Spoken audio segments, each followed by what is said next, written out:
Hello বন্ধুরা, আসসালামু আলাইকুম। Welcome back to my channel Nafia cooking studio. কেমন আছেন সবাই? আশা করছি সবাই খুব ভালো আছেন। তো আজকে আমি আপনাদেরকে করে দেখাবো আলু পুরি। তো চলুন চলে যাই আমরা মূল রেসিপিতে। তো এর জন্য আমি এখানে প্রথমে পুরির ডোটা তৈরি করে নিব।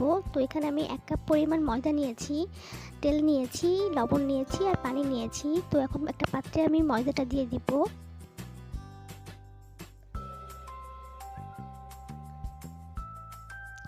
তো এখন এর মধ্যে আমি সামান্য লবণ দিব স্বাদ মতো।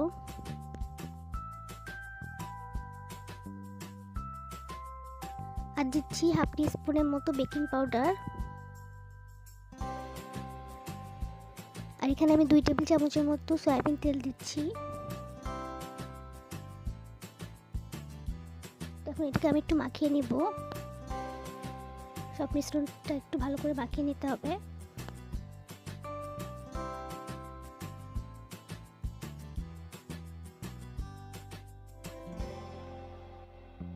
সবগুলো মিশ্রণ ভালো করে মাখিয়ে নিতে হবে। যে আমার মাখানো হয়ে গিয়েছে, এখন এর মধ্যে আমি দিয়ে দেব পরিমাণ মতো পানি। একবারে প্রথমে বেশি পানি দিবেন না, তাহলে কিন্তু গোলা হয়ে যাবে। অল্প অল্প করে পানি দিয়ে তারপরে মাখাবেন ডোটা।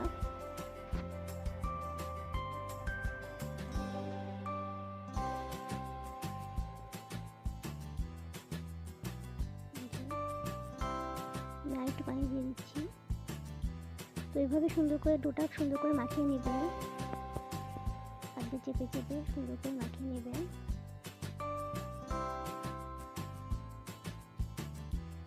তো এই যে আমার ডোটা কিন্তু মাখানো হয়ে গিয়েছে। এখন এটাকে আমি 10 মিনিটের জন্য রেখে দেবো এইভাবে। তো এখন আমি পুরির ভিতরে পুরটা তৈরি করে নেব। তো এর জন্য এখানে আমি 2টা মাঝারি সাইজে আলু সিদ্ধ করে নিয়েছি এভাবে কেটে। আর এখানে আমি ধনেপাতা নিয়েছি কুচি করে, আর 2টা শুকনো মরিচ নিয়েছি ভেজে, আর পেঁয়াজ বেরেস্তা করে নিয়েছি। আপনারা যতটুকু ঝাল পছন্দ করেন তো সেইভাবে ঝালটা দিবেন। তো আমি এখানে সামান্য লবণ দিয়ে দিচ্ছি পরিমাণ মতো। দিয়ে আমি এই মরিচটা ভেঙে নিব। এভাবে সবগুলো একসাথে মিশ্রণটি মাখিয়ে নিতে হবে ভালো করে।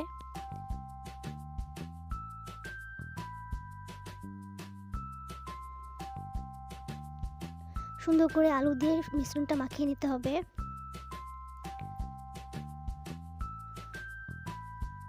তো এর মধ্যে আমি সামান্য টালা জিরা গুঁড়া দিয়ে দিচ্ছি, দিয়ে একটু মাখিয়ে নেব।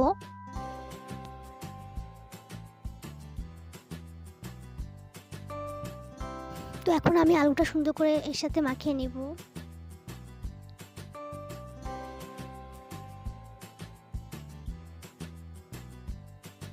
এই যে সবগুলো মিশ্রণ একসাথে মাখিয়ে নিতে হবে সুন্দর করে।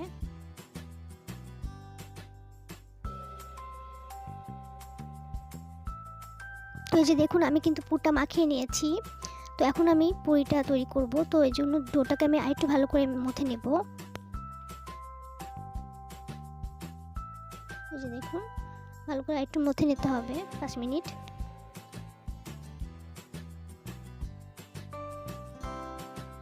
তো এখন আমি এটা ডোটাকে একটু এভাবে লম্বা করে দিচ্ছি। আমি লেচি কেটে নেব। তো এভাবে আমি নাইফ দিয়ে কেটে নেব। আপনারা চাইলে হাত দিয়েও করতে পারেন এটা। লেচিগুলো হাত দিয়েও ছোটো ছোটো করে নিয়ে দিতে পারেন।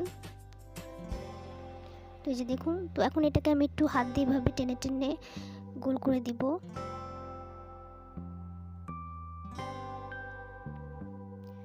এই যে দেখুন এভাবে দিব।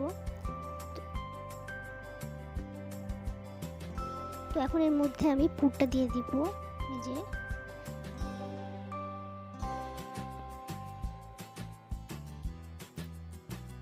দিয়ে এখন এটাকে আমি ভালো করে সুন্দর করে সিল করে দেব, যাতে করে পুরটা বেরিয়ে না আসে।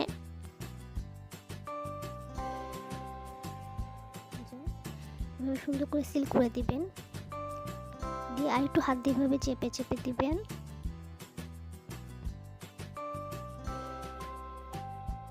এই যে দেখুন, তো আমার কিন্তু একটা পুরি বানানো হয়ে গিয়েছে। এই যে দেখুন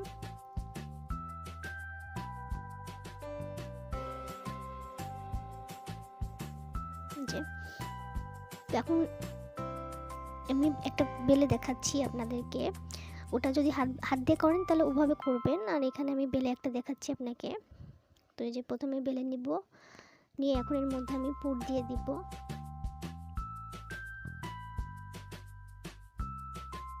দিয়ে আবার ভালো করে সুন্দর করে সিল করে দিতে হবে, যাতে ভিতরে পুরটা বেরিয়ে না আসে। এই যে দেখুন,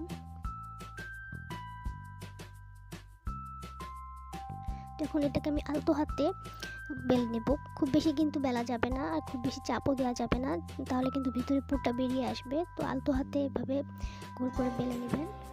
যে দেখুন আমার কিন্তু হয়ে গিয়েছে। তো এইভাবে আমি কিন্তু সবগুলো পুরি বানিয়ে নিয়েছি।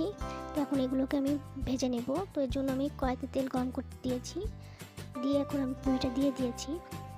চুলা আঁচটা কিন্তু অবশ্যই মিডিয়াম রাখবেন, কিন্তু প্রথমে তেলটা কিন্তু ভালো করে গরম করে নেবেন, তারপরে চুলার আঁচটা কিন্তু কমিয়ে দিবেন। তো এই যে এভাবে আমি পুরিগুলো ভেজে নেব, আর এভাবে একটু নেড়ে চেড়ে দিবেন, তাহলে কিন্তু পুরিটা সুন্দর ফুলে উঠবে।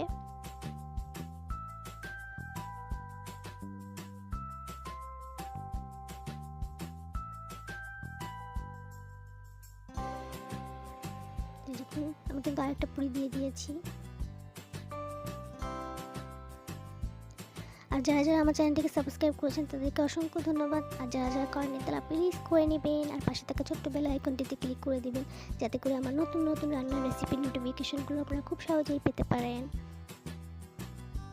তো এইভাবে আমি সবগুলো পুরি ভেজে নিব। দেখুন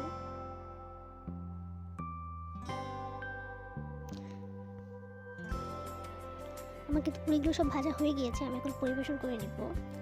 আর যারা যারা এতক্ষণ আমার সাথে ছিলেন তাদেরকে অসংখ্য অসংখ্য ধন্যবাদ।